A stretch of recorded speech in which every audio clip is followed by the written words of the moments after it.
हमने 8 तारीख को ऑपरेशन सिंदूर लॉन्च किया। कुछ ही मिनटों के ऑपरेशन में हमने 9 आतंकी अड्डों को समाप्त कर दिया, जिसमें से 2 उनके हेडक्वार्टर थे। मगर उसमें बारीकी से समझने की यह बात है कि ना हमने पाकिस्तान के सेना के इंस्टॉलेशन को कभी तबाह किया, ना कभी एयरबेस को तबाह किया। हमने सिर्फ और सिर्फ आतंकी अड्डों को ध्वस्त करने का काम किया, जिन्होंने हमारी धरती पर गुनाह किया था।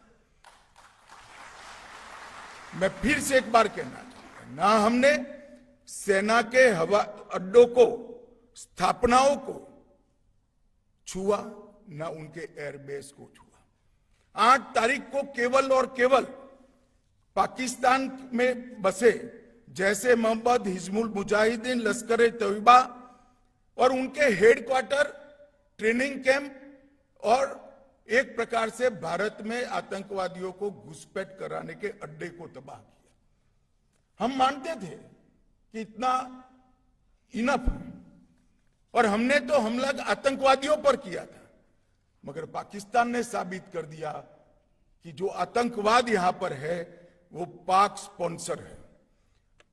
आतंकवादियों पर किए गए हमले को पाकिस्तान ने अपने पर किए गए हमले में मानकर 8 तारीख के बाद हमारे देश के सिविलियन स्थान, हमारे सेना के संस्थानों पर हमला करने का साहस किया, दुस्साहस किया। हमारी एयर डिफेंस सिस्टम बहुत अद्भुत थी, कुछ बिगाड़ नहीं पाए।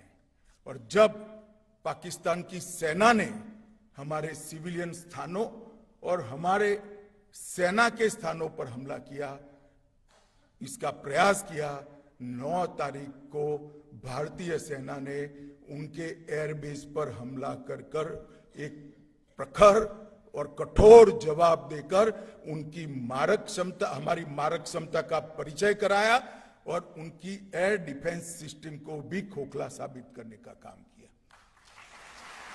और यहां पर भी हमने कहीं पर भी पाकिस्तान के सिविलियन स्थानों पर हमला नहीं किया। ऑपरेशन सिंदूर और उसके बाद की घटनाओं के कारण आज पाकिस्तान पूर्णतः एक्सपोज हो चुका है कि भारत में जो टेररिज्म है वो पाक स्पॉन्सर है। पाकिस्तान के द्वारा स्पॉन्सर टेररिज्म भारत के अंदर हो रहा है, क्योंकि जब पाकिस्तान के टेरर के अड्डों पर हमला किया, जवाब पाकिस्तान की सेना ने दिया। जो उनके आतंकवादी आका मारे गए, उनका जब